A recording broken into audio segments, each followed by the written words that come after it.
Hello and welcome to Trek Videos, Family of Shapes. I'm Charles Bernard and I paint science fiction and fantasy paperback book covers. All shapes, no matter how complicated they may appear, fall into three basic shape families or categories, and I'll be showing you what they are in this video. Interesting shapes make interesting pictures.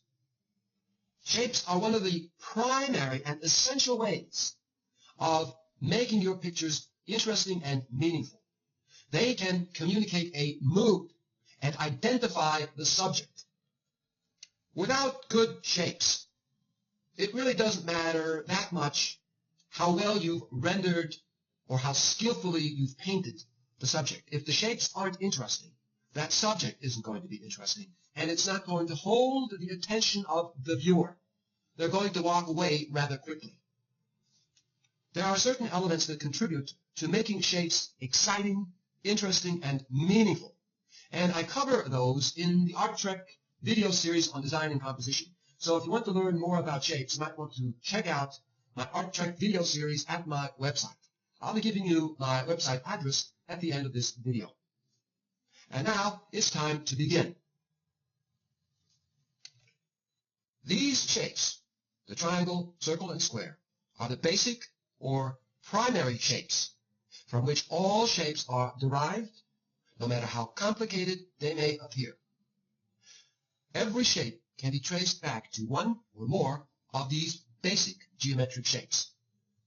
More complex-looking shapes, which are irregular shapes, can be traced back to one or more of these simple geometric shapes. All shapes fit into one of three categories or families.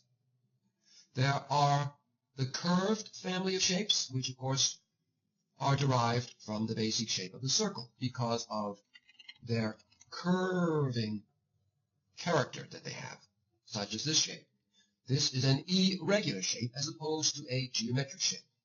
No matter how complex that shape is, no matter how irregular it is, it retains the basic character of the circle, which means that it is a curved shape. It has contours that are curved. Then there are shapes that belong to the angular family of shapes. And those are the shapes that relate to the triangle. And this irregular shape relates to the triangle because the triangle has diagonals in it. And this irregular shape has diagonals. Therefore, this irregular shape is a derivative or extreme distortion or variation of the basic geometric shape of the triangle. So whenever you have shapes that have angles, that have oblique contours, or the entire shape is oblique, such as this shape, for example, then you have a shape that belongs to the angular family of shapes. You can see that there are angles to this shape. The entire shape here, the axis of this shape, is at an angle. It's an oblique shape. And therefore, this shape can be traced back to the triangle. Then there are shapes that relate to the square. And those shapes are the ones that are part of the rectangular family of shapes. And they are made up of shapes with right angles to them, like this. So if I have a shape that looks something like this one, it belongs to the rectangular family of shapes because of the right angle that this kind of shape has, like that.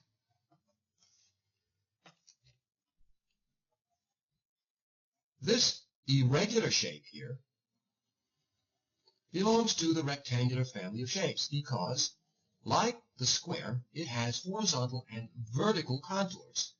It retains the basic character of the square, which is this rectangular character, like that. In this rough drawing of a barn that I did, there are a number of these rectangular shapes. And I'll outline one of them here.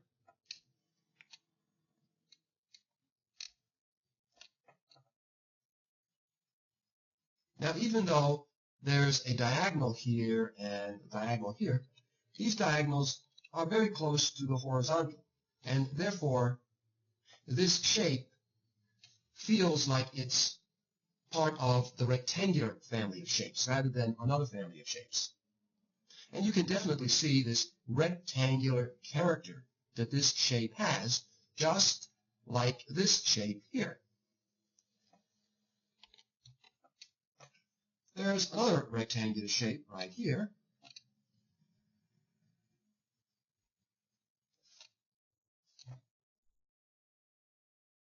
So therefore, shapes that have this rectangular character to them and these right angles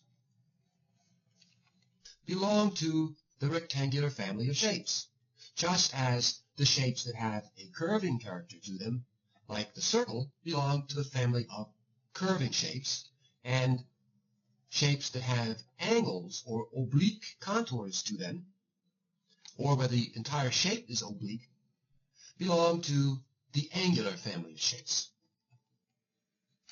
To distort these shapes so that I can arrive at more complex shapes, I can do all sorts of things to them.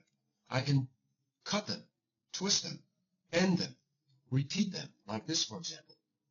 You see, an irregular shape that is more complex has resulted from this repetition. Or I can come in there and start cutting into a shape.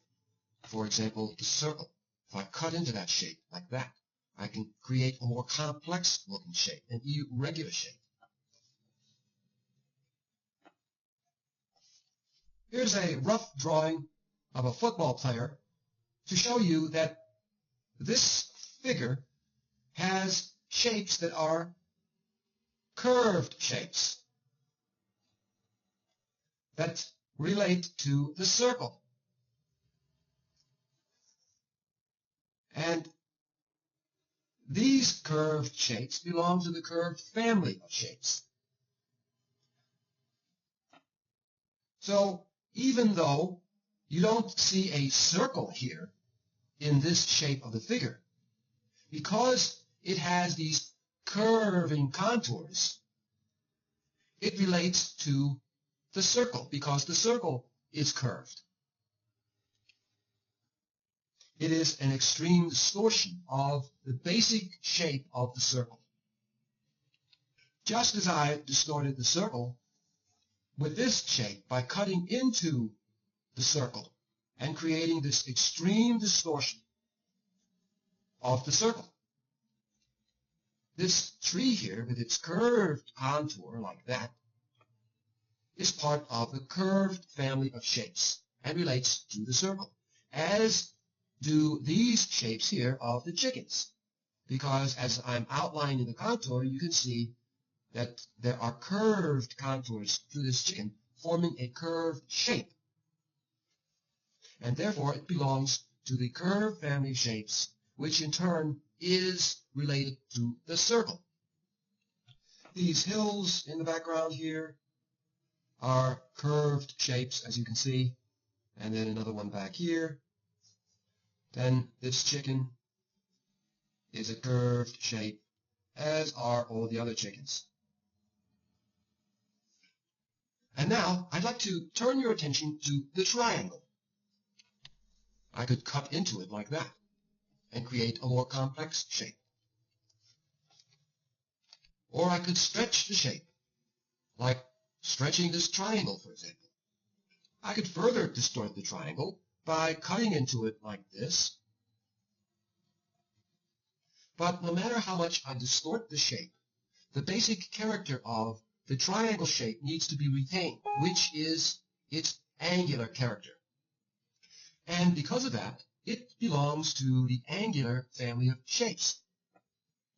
Retaining the basic character of one of these basic shapes, when distorting them into new shapes, helps you to maintain unity of shape.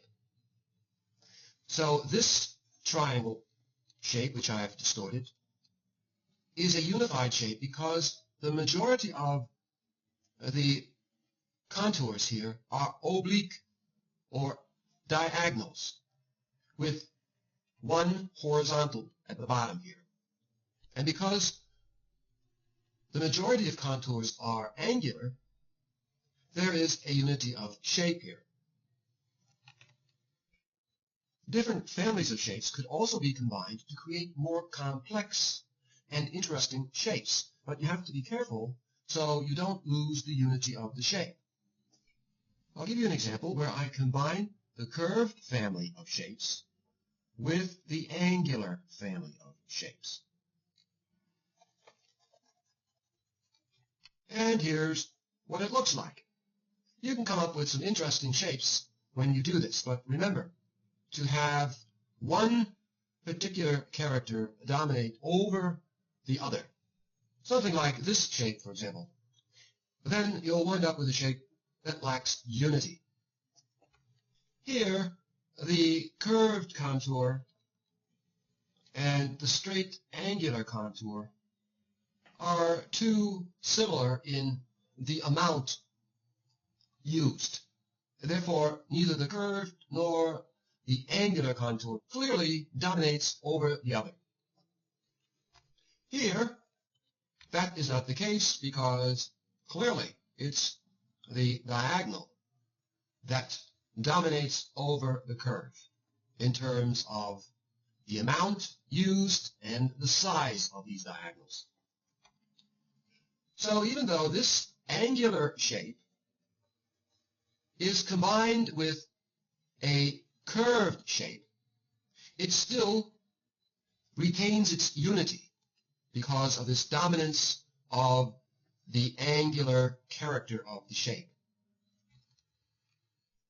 I'm going to quickly do a rough sketch here, and I'll put a shape in the front here, like that, and then I'll come over here with this shape, which is going to be a tree.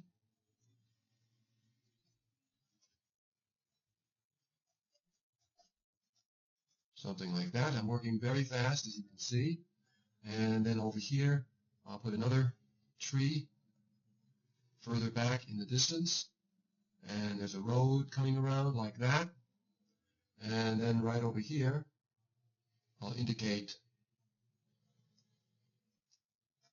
this building and some hills back here like that. As you can see, I went ahead and finished up this little rough sketch. I'd like to use this sketch to point out to you the various shapes that can be found.